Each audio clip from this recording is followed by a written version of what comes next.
Assalamualaikum everyone, welcome back to my channel It's Maths O'Clock and part second of important MCQs। इससे पहले हम part first complete कर चुके हैं। Part first का लिंक आपको वीडियो के डिस्क्रिप्शन बॉक्स में मिल जाएगा। अगर आपने नहीं देखा है तो पहले जाके उसे ज़रूर देखिएगा। In today's video, we are going to discuss some important short answer type questions from arithmetic progression, triangles, coordinate geometry and statistics। तो चलिए वीडियो को शुरू करते हैं। बट वीडियो को शुरू करने से पहले अगर आप चैनल पर पहली बार आए हैं तो चैनल को सब्सक्राइब करें और बेल नोटिफिकेशन को भी जरूर प्रेस करें ताकि आपको आने वाले वीडियोस की नोटिफिकेशन भी मिलती रहे। So let's begin the video from question number 27। Question number 1 से लेकर 26 तक हमने पार्ट फर्स्ट में कंप्लीट किया था। आज हम क्वेश्चन नंबर 27 से शुरू करते हैं। तो इस क्वेश्चन को हमने लिया है अरिथमेटिक प्रोग्रेशन से। तो क्वेश्चन हमारा है find the common difference of AP 3 1 -1 -3 so on. तो इस AP का हमने कॉमन डिफरेंस निकालना है। तो सबसे पहले आपको मालूम होना चाहिए what is an AP। Arithmetic progression एक ऐसा सीरीज होता है नंबर्स का जिनमें कंसेक्यूटिव टर्म्स के बीच का डिफरेंस जो है वो सेम होता है, या हम यूं कह सकते हैं कि AP में AP एक ऐसी सीरीज होती है in which the next term is obtained by adding a fixed number to it. ठीक है, तो ऐसे कि आपके पास कोई नंबर है, इस नंबर में कोई फिक्स्ड नंबर ऐड करके एक और नेक्स्ट नंबर आपको मिलेगा। जैसे कि 3 + 2 करेंगे तो 5 मिलेगा, 5 + 2 करेंगे तो 7 मिलेगा, 7 + 2 करेंगे तो 9 मिलेगा। तो एक ऐसी सीरीज जिसमें एक फिक्स्ड नंबर ऐड करके आपको नेक्स्ट नंबर मिलेगा और उस फिक्स्ड नंबर को हम क्या कहते हैं? कॉमन डिफरेंस कहते हैं। तो हमने AP का कॉमन डिफरेंस निकालना है। तो कॉमन डिफरेंस निकालने के लिए आपने याद रखना है कि आपने किसी भी टर्म को सिलेक्ट करना है except the first term, and उस टर्म में से आपने प्रीसीडिंग टर्म यानी कि उससे पहले वाली टर्म को सब्ट्रैक्ट करना है। सपोज इफ आई सिलेक्ट 1, तो 1 में से मैं 3 को सब्ट्रैक्ट करूंगा तो मुझे कॉमन डिफरेंस मिलेगा। तो 1 - 3 करेंगे तो -2 मिलेगा, -2 इज अ कॉमन डिफरेंस। तो ये होगा हमारा आंसर। तो या आप -1 को सिलेक्ट कीजिए, -1 से उससे पहली वाली टर्म को सब्ट्रैक्ट कीजिए तो -1 करेंगे तो वो भी हमें -2 मिलेगा। या आप ऐसे भी कर सकते हैं, -3 में से उससे पीछे वाली टर्म को सब्ट्रैक्ट करेंगे which is -1। So this is -3 + 1 which is also equal to -2। So -2 will be our answer. Next question is if A is 4, D is -3 then A3 is the third term. इसके लिए आपने याद रखना है कि arithmetic progression में सिर्फ 2 ही formulas हैं, एक है nth टर्म के लिए और एक है सम ऑफ n टर्म्स के लिए। nth टर्म के लिए आपने फार्मूला याद रखना है AN = A + n-1 × D। इस nth टर्म से या जनरल टर्म से आप किसी भी टर्म को फाइंड कर सकते हैं। जैसे कि अगर आपको यहाँ पे थर्ड टर्म चाहिए तो आपने सिंपली क्या करना है, n को 3 से रिप्लेस करना है। तो आपका A3 जो होगा this will be equal to A + n की जगह 3 लगाएंगे, 3 - 1 is 2, this is 2D। So this is A3 बराबर होता है A + 2D। Now we have to substitute the value of A and D here. अब A यहाँ पे दिया हुआ है A is 4, तो A की जगह 4 लिखना है +2 × D की जगह हमने -3 को लिखना है। So we get 4 + × - is -2 × 3 is 6। So 4 - 6 is -2। So A will be our answer. Next question is 30th term is of AP is। तो यहाँ पे आपने 30th टर्म निकालनी है। अभी मैंने आपको बताया था AN = A + n-1 × D। So A30 will be equal to A + 30 - 1, that's 29D। Right, अब हमने यहाँ पे भी A और D का वैल्यू सब्स्टिट्यूट करना है। सो A is called the first term। यहाँ पे A डायरेक्टली नहीं दिया है लेकिन A आपको मालूम ही होगा, A is the first term of an AP। तो यहाँ पे AP की शुरुआत 10 से होती है तो A का वैल्यू यहाँ पे 10 होगा। So we write 10 + 29 × D। तो D is the common difference. तो कॉमन डिफरेंस फाइंड करने के लिए हम किसी भी टर्म को सिलेक्ट करते हैं एक्सेप्ट फर्स्ट टर्म, और उसमें से प्रीसीडिंग टर्म उससे पहले वाली टर्म को सब्ट्रैक्ट करते हैं। जैसे कि 4 को सिलेक्ट करेंगे, 4 में से 7 को सब्ट्रैक्ट करेंगे, वी गेट 4 - 7 is -3। सो -3 होगा हमारा कॉमन डिफरेंस। तो यहाँ पे हम -3 को सब्स्टिट्यूट करेंगे। So we write 10 then plus into minus is minus, 29 × 3 is 87, and 10 में से 87 को जब सब्ट्रैक्ट करेंगे तो -77 मिलेगा। So this will be our answer. Next question is nth term of an AP, जो मैंने अभी आपको बताया AN = A + n-1 × D। The nth term और general term of an AP बड़ा ही इंपॉर्टेंट है, इसको याद रखना है। Next question is the sum of AP 2, 7, 12 and so on to 10 terms. तो हमने इसका सम फाइंड करना है, तो हम लिखेंगे SN। तो यहाँ पे S10 हम लिखेंगे, right. SN = n/2 × 2A + n-1 × D। अब यहाँ पे एस एन की जगह हम S10 लिखेंगे क्योंकि हमने इसका सम निकालना है अप टू 10 टर्म्स। तो n यहाँ पे हमारा 10 है, सो S10 इज इक्वल टू, उसके बाद n की जगह फिर से 10 लिखेंगे, 10/2 is 5 into 2a is the first term, so we write 2 into a is the first term, 2 plus n minus 1 is again 10 minus 1, this is 9, 9 into d को सब d को यहाँ से निकालेंगे, 12 में से 5 को निकालेंगे या 7 में 12 में से 7 को निकालेंगे या 7 में से 2 को निकालेंगे तो we get 5। सो अब इसको सॉल्व करेंगे तो हमें आंसर मिलेगा, so this will be equal to 5 into 2 into 2 is 4 plus 9 into 5 is 45। तो 49 को जब हम 5 से मल्टीप्लाई करेंगे we get 245। So this will be our answer।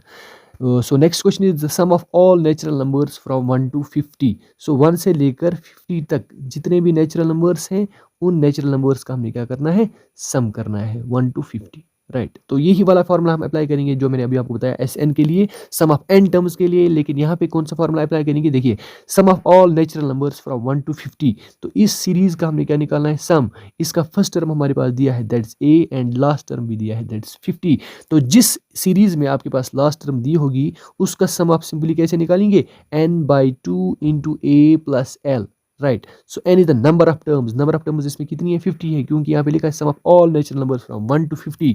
1 से लेकर 50 तक कितने नेचुरल नंबर्स आते हैं, 50 आते हैं। So we write 50/2 into a is 1 plus l is 50।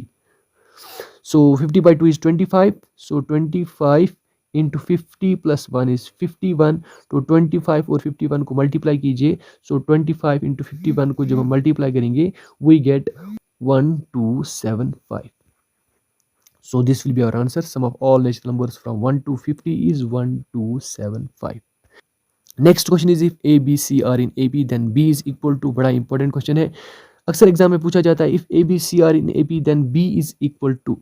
देखिए जब अर्थमेटिक प्रोग्रेशन में 3 नंबर्स ए पी में होते हैं, A B C are in A P, इसका मतलब क्या है कि ए और बी का डिफरेंस और बी सी का डिफरेंस दोनों सेम है। इसका मतलब बी जो होता है ये एग्जैक्टली दोनों के सेंटर में होता है, इसको हम अर्थमेटिक मीन भी बोलते हैं। तो ये अर्थमेटिक मीन हमें कैसे मिलता है, हमेशा a+c/2, मिड पॉइंट फार्मूला आपने देखा ही होगा, कैसे फाइंड करते हैं, a+c/2, राइट। तो आप इसको ऐसे भी देख सकते हैं कि अगर आपके पास ए बी सी किस में है, अर्थमेटिक प्रोग्रेशन में है, इसका मतलब बी और ए का डिफरेंस, सी और बी का डिफरेंस सेम है, तो आप ऐसे लिख सकते हैं b minus A is equal to C minus B, right. अभी मैंने आपको बताया था कॉमन डिफरेंस में से b में से a को निकालो, c में से b को निकालो, आपको कॉमन डिफरेंस मिलेगा। तो ये दोनों क्या होंगे, बराबर होंगे। तो यहाँ पे अगर आप देखेंगे b को इधर शिफ्ट करेंगे वी गेट प्लस b, तो यहाँ पे भी ऑलरेडी आपके पास b है, तो b प्लस b मिलेगा आपका 2b इज इक्वल, इस a को उधर शिफ्ट करेंगे तो वी गेट a, और वहाँ पे आपके पास ऑलरेडी क्या है, c है। अब इस 2 को इधर शिफ्ट कीजिए, b का वैल्यू मिलेगा a+c/2, ऐसे भी आप इसको फाइंड कर सकते हैं। तो a+c/2 आपका आंसर होगा। तो आपने याद रखना है कि जब आपके पास 3 नंबर्स अर्थमेटिक प्रोग्रेशन में होते हैं तो ये बीच वाला नंबर जो होता है दिस द अर्थमेटिक मीन और midpoint, then this plus this upon 2। Next question is in a series S5 minus S4 is, ये भी बड़ा ही इंपॉर्टेंट है। एक सीरीज में S5 क्या होता है, S5 is the sum of first 5 terms and S4 is the sum of first 4 terms. तो सम ऑफ फर्स्ट 5 टर्म्स हो गया A1 A2 A3 A4 और A5 का सम। इसमें आपने सब्ट्रैक्ट करना है किसको, S4 को अगर हम एक्सपेंड करें A1 A2 A3 plus A4, right. अब यहाँ पे माइनस से जब हम सब टर्म्स को मल्टीप्लाई करेंगे तो ये भी माइनस बनेगा, ये भी माइनस बनेगा, ये भी माइनस बनेगा, ये भी माइनस बनेगा, और आप देख सकते हैं A1 A2 A2 A3 A4 cancel हो जाएंगे, तो हमारे पास क्या रहेगा, सिर्फ A5 रहेगा, ठीक है। तो सिंपली आपने याद रखना कि पहली 5 टर्म्स में से अगर हम पहली 4 टर्म्स को क्या करें, सब्ट्रैक्ट करें, तो 5th टर्म बचेगी, राइट। अगर आपके पास S10 होगा और S10 में से S9 निकालना होगा, मीन्स कि पहली 10 टर्म्स में से या पहली 10 टर्म्स के सम में से पहली 9 टर्म्स का सम हम सब्ट्रैक्ट करेंगे तो 10th टर्म आपके पास बचेगी। सो दिस इज A10। तो इन जनरल आपने याद रखना है कि SN माइनस 1 जो होता है this is always equal to AN। अब n में से आपको वैल्यू लगा दीजिए, जैसे कि यहाँ पे n की जगह आप 20 लगा दीजिए तो आपको मिलेगा S20 माइनस, यहाँ पे n की जगह 20 माइनस 1 हो गया, S20 minus 1 will be equal to A20, right. So I hope it is clear. The next term of an AP is, ये भी बड़ा ही इंपॉर्टेंट है, √7 √28 एंड √63। ये भी JK बोस 2023 में पूछा गया था और CBSE 22-23 में भी पूछा गया था। आपने इस एपी की नेक्स्ट टर्म को फाइंड करना है। तो देख लीजिए नेक्स्ट टर्म हम कैसे फाइंड करेंगे। देखिए √7 जो है, √7 को मैं सिंपली क्या लिखूंगा 1√7, क्योंकि 7 को मैं प्राइम फैक्टराइजेशन नहीं कर सकता हूँ because 7 is a prime number. 28 का अगर आप प्राइम फैक्टराइजेशन देखें, 28 का प्राइम फैक्टराइजेशन होगा 2 into 14 is 28, then 2 into 7 is 14। So I can write it root of 28 as root of 2 into 2 into 7, जिसे मैं 2 स्क्वायर इंटू 7 भी लिख सकता हूँ। तो दोनों को जब मैं अलग अलग रूट दे देता हूं तो स्क्वायर और रूट यहाँ पे 2 का कट जाएगा, तो रहेगा 2√7 या 2√7 रहेगा आपके पास। नेक्स्ट इज √63, और 63 का अगर आप प्राइम फैक्टराइजेशन देखें, 63 का प्राइम फैक्टराइजेशन होगा 3 into 2 is 6, 3 into 1 is 3, then 3 into 7 is 21। तो ये मिलेगा आपको root of 3 square into 7, 3 square into 7। दोनों को फिर से अलग अलग रूट दे देंगे तो वी गेट 3√7। तो देखिए पहले हमारे पास 1√7 है, फिर 2√7 है, फिर 3√7 है, तो उसके बाद आएगा 4√7। क्योंकि लिखा हुआ ये एपी में है, तो एपी में क्या हुआ है, इसमें एक फिक्स्ड टर्म को ऐड किया गया है, यानी कि फिक्स्ड टर्म यहाँ पे क्या है, फिक्स्ड नंबर हमारे पास है √7। यानी कि पहली टर्म में √7 है, दूसरी टर्म में √7 और √7 को ऐड किया गया है, दैट इज √7 प्लस √7 इज 2√7, और 2√7 को √28 भी हम लिख सकते हैं। नेक्स्ट टर्म में फिर से √7 को हम इसमें ऐड करेंगे तो 3√7 मिलेगा, 3√7 को हम √63 भी लिख सकते हैं। तो इसके बाद नेक्स्ट टर्म में फिर से √7 को ऐड करना पड़ेगा, तो हमने मिलेगा √63 प्लस √63 को हम लिख सकते हैं 3√7, प्लस करेंगे √7 तो 4√7 मिलेगा। अब हमें देखना है कि इन नंबर्स में से 4√7 जो है वो कौन सा है, राइट 4√7 हमारा कौन सा है। तो इसके लिए आप सिंपली क्या करेंगे, 4√7 के लिए आप यहाँ पे इस 4 को रूट के अंदर ले आएंगे, तो 4 जब रूट के अंदर आएगा तो 4 स्क्वायर बनेगा, इनटू रहेगा 7। यानी कि सिंपली जब हम एक, जैसे कि यहाँ पे 2 स्क्वायर को हमने रूट से बाहर निकाला तो 2 रहा, इसी तरह 4 को जब रूट के अंदर ले आएंगे तो 4 स्क्वायर बनेगा, यहाँ पे भी स्क्वायर और रूट कट जाएगा, वी गेट अगेन 4√7। तो 4 square is 16 and 16 into 7 is 112, तो 112 होगा हमारा आंसर। सो 112 को अगर हम सिंपलेस्ट फॉर्म में लिखेंगे, आप देखेंगे आपको मिलेगा 4√7। Next question is write the formula for finding sum of n terms of an AP where L is the last term, अभी मैंने आपको बताया था, which is n/2 into a plus L। So this is sum of n terms के लिए formula where L is the last term, और जब L नहीं होगा तो आप लिख सकते हैं n/2 into 2a plus n-1 into d। Next question is the series 2 4 8 16 is an arithmetic progression. आपको बताना है इज दिस एन AP और नॉट। तो हम क्या देखते हैं, हम देखेंगे इनके कंसेक्यूटिव टर्म्स के बीच का डिफरेंस क्या है। So if we subtract 2 from 4 we get 2, अगर 8 में से 4 को निकालेंगे तो 4 बचेगा, 16 में से 8 को निकालेंगे तो 8 बचेगा। तो आप देख सकते हैं इनके कंसेक्यूटिव टर्म्स के बीच का डिफरेंस सेम नहीं है, इसलिए ये एक अरिथमेटिक प्रोग्रेशन नहीं होगा, तो आप फास्ट लिखेंगे। Next question is the cost of digging a well after every meter of digging when it costs 150 for the first meter and rises by 50 for each subsequent meter forms in AP। तो क्या है, हमारे पास एक कुआं है हमारे पास, इसमें फर्स्ट मीटर की डिगिंग कॉस्ट जो है वो है 150 rupees and it raises for every metre. तो हर एक मीटर के लिए 50 रुपीज़ का क्या है इसमें एडिशन होता है। तो आप देख सकते हैं कि अगर आप 1 मीटर डिग करते हैं इस वेल को तो आपको देना पड़ेगा 150 रुपीज़, 2 मीटर्स के लिए आपको देना पड़ेगा 150 प्लस 50 विच इज़ 200। इसी तरह 3 मीटर्स के लिए आपको देना पड़ेगा 200 प्लस 50 देना पड़ेगा विच इज़ 250। तो आप देख सकते हैं क्या बनाता है, एक अरिथमेटिक प्रोग्रेशन बनाता है 150 200 250। So this is an AP where A is the, यहाँ पे फर्स्ट टर्म जो होगा दैट्स 150, और कॉमन डिफरेंस यहाँ पे जो है वो 50 का हो रहा है, क्योंकि इस अरिथमेटिक प्रोग्रेशन में एक कॉन्स्टेंट नंबर 50 का एडिशन हो रहा है। सो ये एक AP बनाएगा, सो this is true. Next question is state basic proportionality theorem. बहुत ही ज़्यादा इंपॉर्टेंट है theorem 6.1 and 6.2 which is basic proportionality theorem and converse of basic proportionality theorem. तो यहाँ पे आपने BPT का स्टेटमेंट लिखना है। तो आप लिखेंगे simply if a line is drawn parallel to one side of a triangle to intersect the other two sides in distinct points then the two sides are divided in the same ratio. यानी कि अगर हमारे पास एक triangle होगी, we name it suppose A B and C, if a line is parallel to suppose BC, एक line है वो BC की क्या है पैरेलल, और ये लाइन इसको E और F पे क्या करती है, मीट करती है अदर टू साइड्स को। तो इसका मतलब ये इसको सेम रेशियो में डिवाइड करेगा। It means AE by EB will be equal to AF by FC, और we can write AE by AF is equal to EB by FC। तो इसी तरह इसका कन्वर्स भी है which is theorem 6.2। If a line divides any two sides of a triangle in the same ratio, अगर एक line किसी triangle के दो साइड्स को सेम रेशियो में डिवाइड करती है तो वो लाइन उस लाइन की क्या होती है, पैरेलल होती है। आई hope it is clear. Next question is if E and F are points on the sides PQ and PR respectively of a triangle PQR, एक ट्रायंगल हमारे पास है जिसका नाम है PQ and R एंड लिखा है E and F are the points on the sides PQ के ऊपर क्या है E है और PR के ऊपर एक पॉइंट F है of a triangle PQR and PE is 4 centimetre, लिखा हुआ है कि PE जो है this is 4 centimetre and QE is 4.5 centimetre and PF is 8 centimetre and RF is 9 centimetre. तो देखिए अगर हम यहाँ पे BPT को अप्लाई करेंगे तो हम देखेंगे कि E और F क्या है, एक लाइन है, हमें चेक करना है is it parallel to QR और नॉट। तो हम देखेंगे सिंपली इसका रेशो PE बाई EQ और PF बाई FR, या आप ऐसे भी लिख सकते हैं। देखिए मैं इसको ऐसे लिखता हूँ suppose PE upon EQ is equal to PF upon FR। तो मैं यहाँ पे इस PF को इधर शिफ्ट करूंगा और QE को उधर शिफ्ट कर सकता हूं। व्हाट आई गेट PF यहाँ और यहाँ पे PE के नीचे क्या था EQ था, उसको उधर शिफ्ट कर सकते हैं, हम EQ लिख सकते हैं। अब आप देख सकते हैं PE बाय FR का रेशियो निकालेंगे, PE is 4 and FR is 8, so 4/8 is 1/2।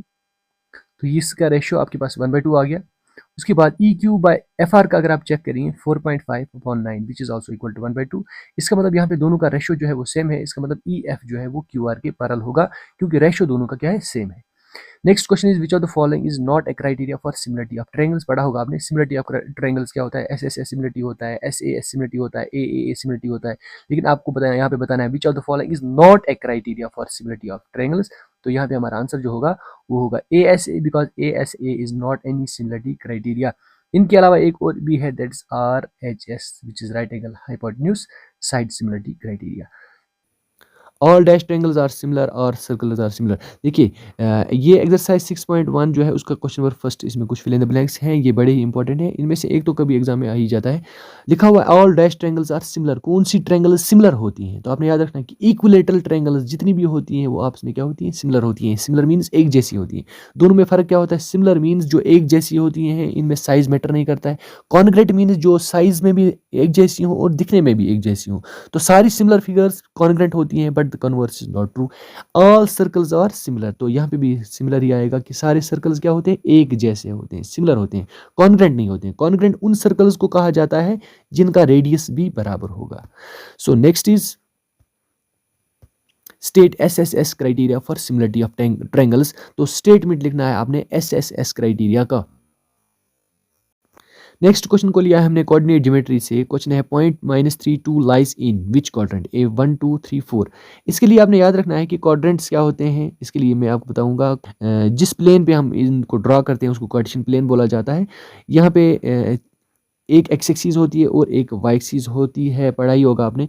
तो यहाँ जहाँ पे X axis Y axis meet करती हैं उसको हम ओरिजिन कहते हैं। तो ये हो गया हमारा ओरिजिन के राइट में पॉजिटिव एक्स एक्सिस, ओरिजिन के लेफ्ट में नेगेटिव एक्स एक्सिस, ओरिजिन के ऊपर पॉजिटिव वाई एक्सिस और नीचे वाले साइड में नेगेटिव वाई एक्सिस। तो यहाँ पे जो फर्स्ट क्वाड्रेंट होता है इस वाले क्वाड्रेंट को हम फर्स्ट क्वाड्रेंट कहते हैं। This one is called the second quadrant and this one is called the third quadrant and this one is called the fourth quadrant.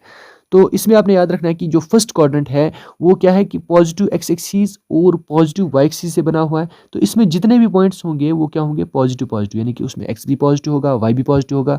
और एक चीज़ आपने याद रखनी है कि एक्स के कोऑर्डिनेट को जो सबसे पहले इसको कोऑर्डिनेट हम कहते हैं, जैसे कि मैंने यहाँ पे लिखा एक्स कॉमा वाई, इसको कोऑर्डिनेट हम कहते हैं। सबसे पहले एक्स को लिखा जाता है फिर वाई को लिखा जाता है। एक्स को हम एब्सिका कहते हैं या एब्सिसा कहते हैं और वाई को ऑर्डिनेट कहते हैं। दोनों को मिला के हम कोऑर्डिनेट पढ़ते हैं। तो यहाँ पे फर्स्ट क्वाड्रेंट में जो कोऑर्डिनेट्स होंगे उनमें एक्स भी पॉजिटिव होता है और वाई भी पॉजिटिव होता है। उसके बाद दूसरा क्वाड्रेंट हमारा जो है ये बना है नेगेटिव एक्स एक्सिस और पॉजिटिव वाई एक्सिस से। तो इसमें जितने भी पॉइंट्स होंगे जिनमें एक्स नेगेटिव होगा और वाई पॉजिटिव होगा वो इस वाले क्वाड्रेंट में आएंगे। थर्ड एक्सिस जो है वो थर्ड क्वाड्रेंट जो है वो बना है नेगेटिव एक्स एक्सिस से और नेगेटिव वाई एक्सिस से। तो जितने भी पॉइंट्स होंगे जिनमें एब्सिका भी नेगेटिव होगा और ऑर्डिनेट भी नेगेटिव होगा वो इस वाले क्वाड्रेंट में आएंगे। देन फोर्थ क्वाड्रेंट बना है पॉजिटिव एक्स एक्सिस और नेगेटिव वाई एक्सिस से। तो इसमें जितने भी पॉइंट्स होंगे वो जिनमें एक्स पॉजिटिव होगा और वाई का कोऑर्डिनेट नेगेटिव होगा वो इस वाले क्वाड्रेंट में आएंगे।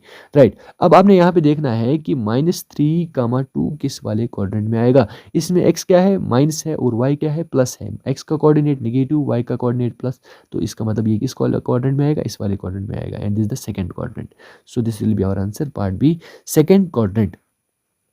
सो next question is the abscissa of -3, 4। अभी मैंने आपको बताया एब्सिका किसे कहते हैं, फर्स्ट वाले को कहते हैं, और ऑर्डिनेट सेकंड वाले को कहते हैं। दोनों को मिला के कोऑर्डिनेट पढ़ते हैं। तो इसका एब्सिका जो होगा वो होगा 3 + 3, 3 होगा हमारा answer. Next is the distance of a point from X axis is called abscissa. And true है ये फॉल्स है। देखिए अभी मैंने आपको बताया this is X axis and this is Y axis. The distance of a point, यहाँ पे मैंने मान लीजिए एक पॉइंट बना दिया, तो इस पॉइंट की आपको डिस्टेंस देखनी है from X axis. X axis, x axis ये वाली होगी, तो ये वाली डिस्टेंस, इस वाली डिस्टेंस को हम क्या बोलेंगे, इस वाली डिस्टेंस को हम बोलेंगे, ये वाली डिस्टेंस, जैसे कि यहाँ पे y1 2 3 4 5, तो ये डिस्टेंस हमें कौन देगा, y एक्सिस देगा। इसका मतलब ऑर्डिनेट देगा, न कि एब्सिका देगा, ऑर्डिनेट देगा। तो ये क्या आएगा, फॉल्स आएगा। तो आपने याद रखना, the distance of a point from the x axis, x axis से एक पॉइंट की दूरी जो है उसको हम ऑर्डिनेट बोलते हैं, और वाई एक्सिस से इसकी जो दूरी है उसको हम एब्सिका कहते हैं। Next question is the distance of a point 6 8 from the origin is. इसके लिए आपने डिस्टेंस फार्मूला याद रखना है, पढ़ा ही होगा आपने, √(x2 - x1)² plus y2 - y1²। आप इसको इंटरचेंज भी कर सकते हैं, आप लिख सकते हैं x1 - x2² plus y1 - y2², because a - b whole square is equal to b - a whole square. So यहाँ पे आपको डिस्टेंस बताना है 6 8 का डिस्टेंस ओरिजिन से, तो ओरिजिन के कोऑर्डिनेट्स क्या होते हैं, 0 0 होते हैं। यानी कि दो पॉइंट्स आपके पास है, एक है 6 8, दूसरा है 0 0, दोनों की आपने डिस्टेंस फाइंड करनी है। सो x2 की जगह हम यूज़ करेंगे, सपोज इस 6 8 को हम लेंगे x1 y1 और 0 0 को हम ले लेंगे x2 y2। तो देखिए x2 - x1² तो आएगा 6 - 0 का square, then plus y2 - y1 या y1 - y2, 8 - 0 का स्क्वायर, 8 - 0 का स्क्वायर, व्हाट वी गेट, 6 - 0 8 - 0, 6 - 0 इज 6, 8 - 0 इज 8, 6 का स्क्वायर 36, 8 का स्क्वायर 64, तो √36 प्लस 64 दोनों को ऐड कीजिए तो मिलेगा √100। And what is √100? √100 is 10. So 10 will be our answer. 10 units. Next question is, write the formula for finding coordinates of a point P which divides the line segment joining the points A x1 y1 B x2 y2 in the ratio m1 is to m2 internally. Simply आपने क्या लिखना है, section formula लिखना है। Section formula आपने पढ़ा ही होगा कि अगर आपके पास एक लाइन है, यहाँ पे लिखा है इसके कोऑर्डिनेट्स हैं हमारे पास P के x1 y1 और B के कोऑर्डिनेट्स हैं x2 y2, और बीच में एक पॉइंट है P जो इसको किस रेशियो में डिवाइड करता है, m1 is to m2। तो उस पॉइंट के कोऑर्डिनेट्स जो होते हैं वो होते हैं m1 x2 plus m2 x1 upon m1 plus m2 and m1 y2 plus m2 y1 upon m1 plus m2. So this is called the section formula. Next question is, if P is the midpoint of a line segment A x1 y1 B x2 y2 then the coordinates of P are। देखिए इसको हम बोलते हैं mid point formula. तो ये भी आप section formula से ही फाइंड कर सकते हैं, जो अभी आपने देखा यहाँ पे मैंने आपको बताया था सेक्शन फार्मूला। सेक्शन फार्मूला अब आपने क्या करना है, मिड पॉइंट में कोऑर्डिनेट्स, मिड पॉइंट जो है वो इस लाइन को 1:1 में डिवाइड करेगा, 1:1 में डिवाइड करेगा। तो आपने m1 की जगह 1 लिखना है, m2 की जगह 1 लिखना है। तो आप देखिए आपको क्या मिलेगा, m1 की जगह 1 m2 की जगह 1 लिख के आपको मिलेगा x2 plus x1/2 y2 plus y1/2। तो मिड पॉइंट फार्मूला हमारे पास क्या होता है, सेक्शन फार्मूला से ही मिलता है, that is x1 plus x2/2 y1 plus y2/2। सो अगर आपके पास दो पॉइंट्स होंगे, सपोज दिस इज P और this is A and this is B, A के कोऑर्डिनेट्स होंगे x1 y1 और B के होंगे x2 y2। तो अगर आपका यहाँ पे एक पॉइंट है P and P is the midpoint of a line segment, then the coordinates of P are this x1 plus x2/2 and y1 plus y2/2. So this got the midpoint formula. यही आपने यहाँ पे लिखना था। Next question is, the coordinates of the center of a circle with a1 4 b3 -10 as coordinates of diameter of the circle। देखिए आपके पास एक circle है और ये एक डायमीटर उसका लिखा हुआ है। डायमीटर के एंड पॉइंट्स हैं A एंड B, और A के कोऑर्डिनेट्स हैं 1, 4, B के कोऑर्डिनेट्स हैं 3, -10। आपने क्या करना है, द कोऑर्डिनेट्स ऑफ सेंटर, आपने सेंटर का कोऑर्डिनेट बताना है। सपोज सेंटर को ओ ले लेते हैं, the coordinates of centre of a circle with A B as the coordinates of diameter. Diameter के कोऑर्डिनेट्स अगर दिए हैं तो सेंटर का कोऑर्डिनेट आपने पता है ना, तो ये सेंटर जो है इस डायमीटर का सिंपली मिड पॉइंट होगा। तो mid point formula simply use करेंगे, तो मिड पॉइंट फार्मूला अभी मैंने आपको बताया था। तो आप क्या करेंगे, 1 को 3 से ऐड करेंगे तो 4 मिलेगा, 4 को 2 से डिवाइड करेंगे तो 2 मिलेगा। फिर यहाँ 4 को 10 से ऐड करेंगे तो 4 -10 आएगा, plus minus minus 4 -10, so this is -6, -6 को 2 से डिवाइड करेंगे तो -3। तो ये होगा आपका coordinate 2, -3। Next question is the distance of a point P X Y from the origin. यहाँ पे भी आपने डिस्टेंस फार्मूला लिखना है, जेके बोस 2023 में पूछा गया था। x2 - x1 square plus y2 - y1 square, the distance formula. अब यहाँ पे आपके पास एक पॉइंट क्या है, एक्स वाई, दूसरा पॉइंट आपका है 0 0। तो आपने क्या करना है, एक पॉइंट की जगह आपने लिखना है एक्स वाई, दूसरे पॉइंट की जगह 0 0। तो आपको मिलेगा x - 0 का स्क्वायर प्लस y - 0 का square, which is under root of या square root of X square plus Y square. So this will be our answer. Next question is the distance between A B and -a - b। अब भी यहाँ पे आपके पास एक हो गया x1 y1, दूसरा हो गया x2 y2। डिस्टेंस फार्मूला आपने यूज करना है, वी गेट a - a, देखिए a - a which is a plus a का square, then plus b - b का स्क्वायर, b - b का square, this is b plus b square. ये भी बड़ा इंपॉर्टेंट है, a plus a whole square, a plus a हो गया 2a का स्क्वायर करेंगे तो 4a स्क्वायर मिलेगा। b square, b plus b is 2b का स्क्वायर करेंगे तो 4b स्क्वायर मिलेगा। तो 4 को कॉमन निकाल के आप लिख सकते हैं a square plus b square. So this will be our answer. और आप इस 4 को रूट से बाहर भी लिख सकते हैं, तो आप आंसर ऐसे भी लिख सकते हैं 2 root of a square plus b square. Next question is statistics से लिया है, एवरेज और mean of first 5 natural numbers is. देखिए स्टैटिस्टिक्स में मीन मीडियन मोड आपने पढ़ा होगा। मीन के 3 फार्मूलाज हैं, मीडियन का एक है और मोड का एक है, तो कुल मिलाकर ये 5 बनते हैं। तो इन 5 फार्मूलाज को सबसे पहले आपने याद करना है। उसके बाद सिंपली पहले मैं आपको बताऊंगा कि ये मीन मीडियन मोड होता क्या है असल में। यहाँ पे देखिए मीन जो होता है, this is simply the sum of observations upon number of observation. जितनी भी ऑब्जर्वेशंस आपके पास होंगी उनका सम करेंगे, डिवाइड करेंगे कि वो ऑब्जर्वेशंस कितनी होंगी, आपको मीन मिलेगा। उसके बाद मीडियन जो होता है, सिंपली ऑब्जर्वेशंस को अरेंज करके इन असेंडिंग ऑर्डर और डिसेंडिंग ऑर्डर, जो मिड पॉइंट होगा, जो बीच वाली ऑब्जर्वेशन होगी उसे हम मीडियन बोलेंगे। और जो ऑब्जर्वेशन सबसे ज़्यादा बार रिपीट होगी, जिसकी फ्रीक्वेंसी सबसे ज़्यादा होगी, उसको मोड ऑफ द डेटा कहते हैं। तो यहाँ पे हमने निकालना है mean of first 5 natural numbers. तो फर्स्ट 5 नेचुरल नंबर्स हो गए हमारे पास 1 2 3 4 एंड 5। इनका मीन निकालना है, तो मीन निकालने के लिए हम इनका क्या करेंगे, एडिशन करेंगे, और हो गया sum of observation divide by number of observations करेंगे। सो 1 + 2 3 हो गया, 3 + 3 6 हो गया, 6 + 4 10 हो गया, 10 + 5 15। So we get 15/5 which is 3। तो 3 होगा mean of first 5 natural numbers, और एवरेज भी हम इसको कह सकते हैं।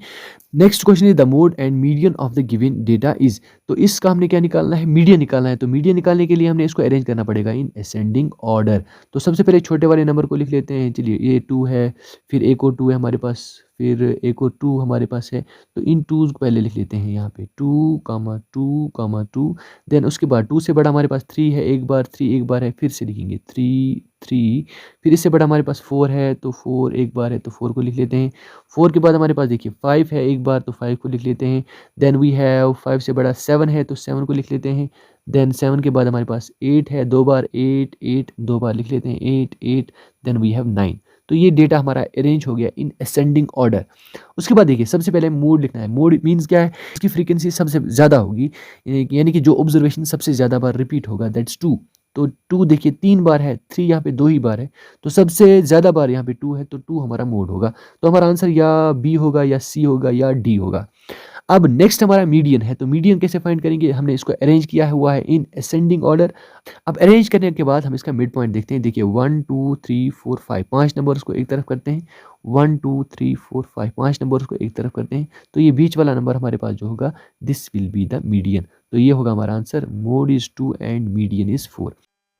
In the formula for finding mean of the given data using assumed mean method, that's mean is equal to x bar, mean x bar is equal to a plus sigma fi di upon sigma fi, di denotes। तो आपको बताना है कि जो ये formula है, this is the formula for finding mean by using assumed mean method. आपको बताना है इसमें ये डी जो है ये क्या डिनोट करता है। D is the deviation from mean. ये आपको याद रखना है कि यहाँ पे डी जो होता है, this is the deviation from mean, and A is the assumed mean. Next question is choose the correct relationship. आपको बताना है इन चार में से कौन सी रिलेशन सही है। देखिए मीन, मीडियन और मोड के बीच में एक रिलेशनशिप होती है, वो आपने याद रखनी है, which is 3 times median is equal to mode plus twice mean. बड़ा ही इंपॉर्टेंट है, आपको याद रखना है। Next question, for the following distribution the modal class is. तो देखिए मॉडल क्लास आपने याद रखना है। What is a modal class? Modal class एक ऐसा क्लास होता है जिसकी फ्रीक्वेंसी सबसे ज्यादा होती है। तो अब यहाँ पे देखिए, यहाँ पे लिखा है marks below and number of students.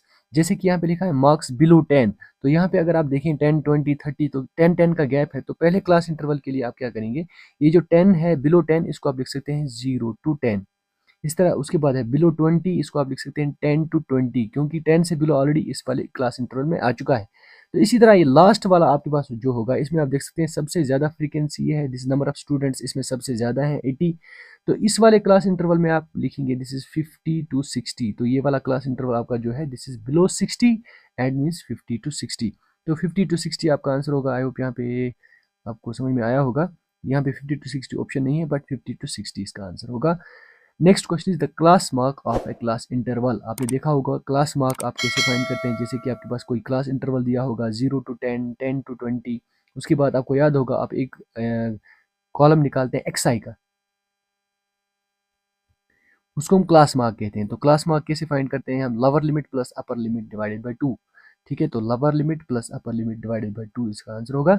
Next question is write the formula for finding median of the grouped data. तो मैंने जैसे अभी आपको बताया था कि मीन के 3 फार्मूलाज हैं, मीडियन का एक है, मोड का एक है, चारों आपने याद रखने हैं। तो थोड़ा सा मैं रिवाइज कर देता हूँ। मीन के लिए 3 फार्मूला जो है, उसमें सबसे पहला होता है direct method which is sigma F I x I upon sigma F I. उसके बाद नेक्स्ट होता है मीन के लिए दूसरा formula which is assumed mean method, जो अभी आपने देखा sigma A plus sigma F I D I upon sigma F I. उसके बाद एक और होता है जिसे हम स्टेप डिविएशन मेथड कहते हैं, which is a plus H into sigma F I you I upon sigma F I. Right, so I hope it is clear. उसके बाद यहाँ पे आपने फॉर्मूला लिखना है किसका, मीडियन का। तो मीडियन में हम निकालते हैं क्युमुलेटिव फ्रीक्वेंसी, आपको याद होगा। तो मीडियन का फॉर्मूला है L plus N by 2 minus C F upon F into H. While L आपको पता ही होगा, L is the lower limit of the modal class, N हो गया हमारा number of observation, C F हो गया cumulative frequency of the class preceding the middle class, median class, जो मीडियन क्लास से पहले होगा। एफ जो होता है this the frequency of median class and H is the class size. उसके बाद एक और फार्मूला है इसमें मोड का, वो भी मैं आपको बता देता हूँ। सो मोड जो होता है वो होता है L plus F one minus F zero upon twice F one minus F zero minus F two into x. So I hope it is clear. So this is all for today. If you like my content, please hit the like button and make sure to subscribe my channel. हम मिलते हैं next video में part 3 के साथ। Till then take care, खुदा हाफिज़।